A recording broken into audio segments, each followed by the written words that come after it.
WhiskyJason here, whiskey from the viewpoint of an American in Germany tasting rare and exotic whiskeys. Today I'm in Breuckelen, 77 whiskey, Breuckelen Distilling, Breuckelen, Brooklyn, a totally different spelling by the way. And this is whiskey distilled from New York wheat and aged in American oak barrels. Maybe you can see this. I will try to place it up here. How many days? 360 days. I always just love it when the American whiskeys actually start counting their whiskeys not in years but in days. So it didn't even have 365. Now, this whiskey, I actually bought it from an auction site in England, which means it's made its way from America to England to Germany. And this little thread here is the most ingenious part about the whiskey, because what they had done is they had wrapped this around this underneath the wax, and it left it just hanging like this basically. And so what I did is I had to pull this off, and I unwrapped it around here, and I cut the wax so that I get a perfectly formed, look at this, wonderful, perfectly formed wax cut. I mean, perfect. And so I really enjoyed this. The experience of opening this bottle was maybe the best bottle opening experience ever, maybe. I thoroughly enjoyed that. That was like, oh wow, I did in my German video. That was very nice. Now, the whiskey itself is over here in Germany, 75 euros, which is around 85, maybe even $90. If you're in New York City, it costs about 46 US dollars. Whiskey base, 36,368, so 36368. And Mr. Brad Estabrook, I needed to make sure I got his name halfway right. He was actually a Wall Street trader, amazingly. And he had started having this, one of those dreams. Let's do something really worthwhile. Let's do something with my hands. Let's make something. Let's just not shove money back and forth the whole time. And so he read about the new laws of the distillers' permission, and he said, hey, I think I want to actually make a distillery, open up a distillery in New York City. He played around the idea, and he informed himself a little bit. Was like, oh, I need some more money. So he decided to work a little bit longer. Financial crisis hit. He was laid off. Therefore, he said, well, now or never. Convinced friends and families and some banks and so on to give him some money, and he started up his Breuckelen distillery. 7070 whiskey, because it's actually on house number 77 on the 19th Street in Brooklyn, New York, which is kind of cool. 11212. Zip code, and distilled and bottled by Breuckelen Distilling Company Incorporated. He has about 2,000 square feet, another 3,000 square feet for a warehouse. If his whiskey's only a year old, you can actually have a very good turnaround. Back then in 2010, he started out with gin, and that's a very important thing, because this is basically the exact same initial ingredients for a good gin. You take wheat, you distill it very precisely, and then instead of putting in all the botanicals, he just said, hey, put it in a new oak barrel, charred, I guess. Didn't say it. I would have loved to know. Toasted, charred 2, 1, 3. Is it American oak? Is it from Arkansas? Who made the barrels? Of transparency, something we whiskey geeks just love.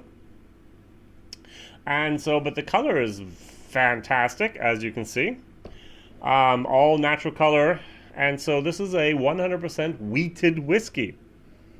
Not a bourbon. Bourbon's a 51% corn, not anything else. It's actually a wheated whiskey, 100% wheat.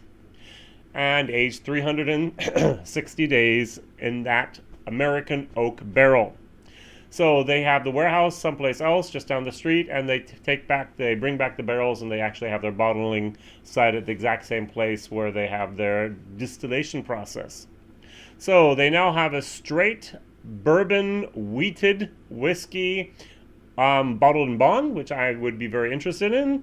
They have the 77 local rye and corn, bottled in bond, and they also have the rye bottled in bond and just the 77 local rye and corn without the bottle and bond. Brad, you seem to be doing some pretty good stuff. All right, the nose is fantastic. Cinnamon, cinnamon, cinnamon, cinnamon. I don't think I've ever had a whiskey that had so much cinnamon that wasn't a fireball. We won't mention that ever again here on this channel. On one of their tasting notes, it actually said French toast. And I was like, I read it. Oh, yeah, you're right. French toast. Got it. Let's try it. 45% ABV.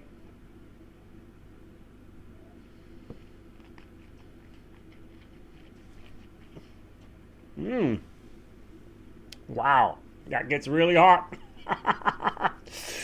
Ooh, yeah. Oh, yeah. To be honest, it needs a little bit more time in the barrel. I'm going to do that, what I did, and what I'm going to do again. I need to put a little bit more water in this time. I diluted it down to 40% in my German video, and it was still super mighty hot. Let's see what happens when I dilute it down even more. Sometimes I like to do this. I just like to purposely over dilute my whiskey, see what happens, what type of aromas come out. I know that many of the master blenders and tasters actually dilute it down to below 20% to get those nuances, to get those tasting notes, to get exactly that, those flavors that they're looking for. And so we don't always have to drink it at 50%, 45%, 40%. You're allowed to put it a little bit lower if you want, but you can only sell whiskey at 40% or more internationally, unless you're in Japan. Japan has very weird rules. Let's just call that. Let's leave Japan out of the topic for a moment. Oh, I get a lot of spiciness. Dandelions. Where did that one come from? Hot cinnamon rolls.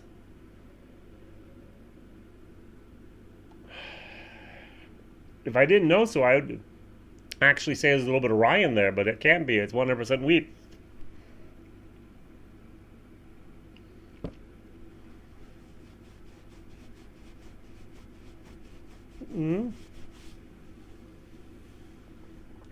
Yep, I'm getting this typical. I've had this with a lot of German whiskeys as well that are 100% wheat. If you dilute them down a little bit, they come more to that type of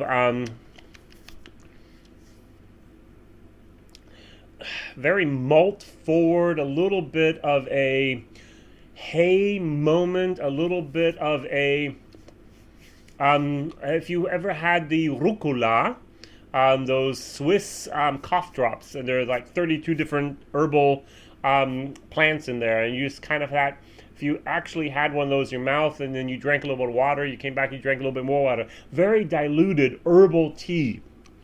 And that's what I'm getting here. Not bad actually. With enough water, I'm actually going to give this in English a better grade than I did in German. I'm going to give it a C-. So it's not a whiskey that's going to knock your socks off by any means, but it's a good beginner. It's a good entry into the 70/70 whiskey world, I hope. Now, value for money, if I were to pay $90 for it over here in Europe, no.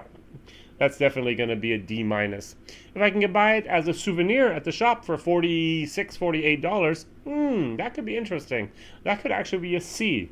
Very nice looking bottle, good design, 77, lucky number, and so on. I especially just love that little thread there with the cutting of the wax.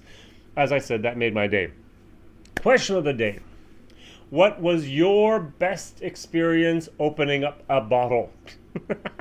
There's a French whiskey manufacturer or bottler. His name is Michel Couvert, and he actually takes old, basically Johnny Walker bottles, turns them diagonally, puts the or across the corners here puts on his label. He puts about this much, about a half of an inch of wax all around there. I've seen people take a chisel and a hammer actually getting that cork out. It's been screwdrivers and everything to get there's just so much wax on top of them.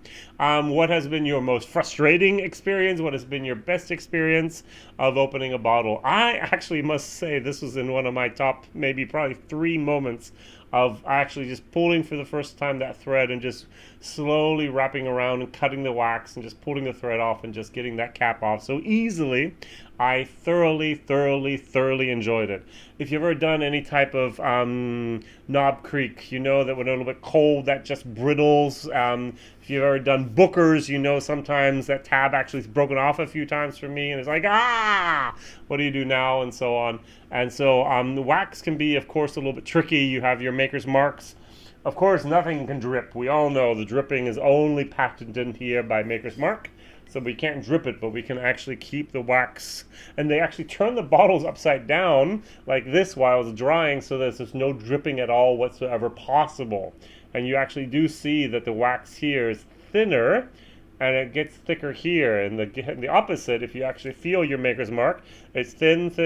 At the bottom it's thick because they actually just let it drip. And that's what they want. All right, good. So WhiskyJason here, whiskey from the viewpoint of an American, giving this a C- and value for money as a souvenir. At the shop, a C if you get it over here in Europe for double the price, then a D- definitely. I'm looking forward to see what Breuckelen Distilling 77 Whiskeys brings out in the future. It's going to be exciting.